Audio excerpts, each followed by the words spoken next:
Mishanju abhetera batari bamwe na bamwe abakushanga mu ihanga rya Kongo bakatandika gumara bahamba abajubi mu Uganda bariko batwara nabanyuma bakashaba abanyabuzare babo sente uteriho no kutwara ibintu byabo barikoze nko butimba myaka mike y'ingwire wabere y'umudumzi wihe yihanga yeno David Muhozi akagezaho kwatanisa nabyo kweri no mu ihanga rya Kongo kugezaho kurwanisa muzogo Robert Ginyera hamwe n'abandi bajubi hamwaro gwa mbegu abantu bagambaho na Sky TV borobuzi bo barkurabamo ababhetera ba Kongo teriho nabibe kweri ndo mu ihanga rya Uganda gumara babakwata uteriho no kubatuntuza. So a poor fisherman is not considered.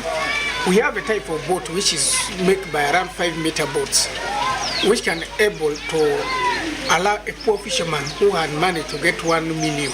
and start fishing, a good fishing method the government want. This time the government bring out the parish model. This parish model, each household, each person is supposed to receive 1 million, which is little for a fisherman to hold a big boat of such a type. Such a type costs around 3 million. Kuzama rafiki zingine kwa watu tuna sente. Abotogenda ko maizi bakatusanga abasekali batukwata. Bakatukwata ne bakutwara munda. Ubundi bakutwara munda bosi wawe takufaho ndwagenda ye ibintu byayiba kwasire ibo nosigalira penyenda abantu abakwatagana security kuchifollowing bana abantu abakongo abakujana bakwata ibintu byaitu byabana Uganda hano tikimanyisa ngunitu abagenda kuli bala abakongo bakuja direct ne batwara ibintu byaitu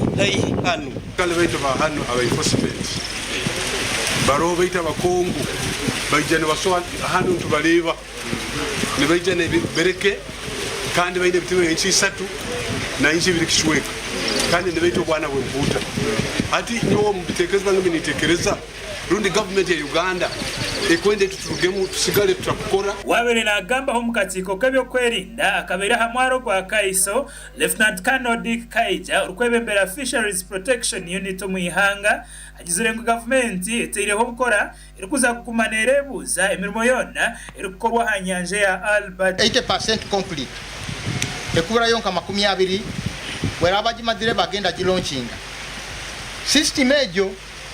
kandi naye genda kubogera kubasaba ka sente ali tugenda basaba ka sente atali ni nyowe ministry nti system egenda kora nkabire bimkuhura bye motoka mukure namba emotoka tugonza zitekaho zibene namba ekusomebwa computer na kamera mtabihuli na mato niko tugagonza amaisi niko gagenda kuba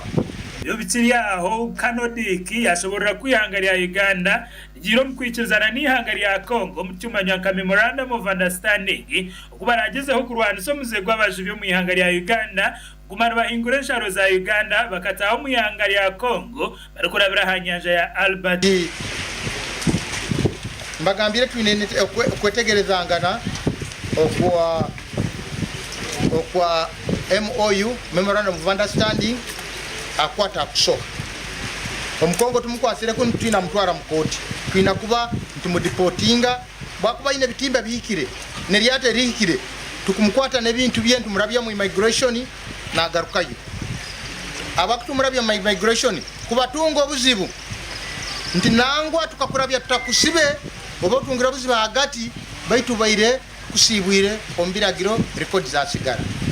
Pius Wakabi uri mnyishengero uwo mnyishengero wabugaye account yashobora ubuzubo babajubi barikurabamu banyuma yo kumara bateganisi babhetera kurwo mu ihangari ya Kongo utireho no kuferereze bwo kutari kumwe na kumwe. Actually from the last parliament the last kisanja nikaire nimfuna masimu kurugabe kulembeza kukaranyanja so it is a habit almost every month ukura ngo ha landing site na abanyakongo bayizire batwaire amato gabo ukura hano bayizire batwera amato so kikairemu ikintu kinunga kirayizingana mu parliament nyaletaho no mukuru akutwara akudumira Uganda yona maye akabaho that time General Muhozi ka David yaija Kaiso yagambe ansonge no gitaire betu kandi kintu kikora kikara nikibaho muringo ngo kumaye onabo Wakabi ya higabajubi ugumara bagezaho kurwanisa umuzegwenju bambi ugubara kugira ngo kubaretero kurwana hamwe nabebe kwerinda abasohi naite tuleke enso hambi yeso buzibu abasikari bandi baturabya kubi nebindi cyonka naita handi tukusobyaga ntusohesa ntusoha kubi. Michael Chakashari uri muhezi wa RDC district ya Hoima yashobora ko abajubi enyanja ya Albert baruko senju bambi ari kugira ngo bonka bebyo kwerinda uteriho nabebembezi baza kwatanisa kurebeka ngo barwanisa muzogo. They are using some nets which they call monofilaments. They are using the undersize nets to do the fishing, and when the Marines, when the FAPU arrested them, they claim they are being harassed. And but according to the law, that is wrong, because when you use those wrong gears, you are catching the undersized fish, you are depleting the leg of the fish, which should be maturing into the right size to earn them good money. So we have come to harmonize with them,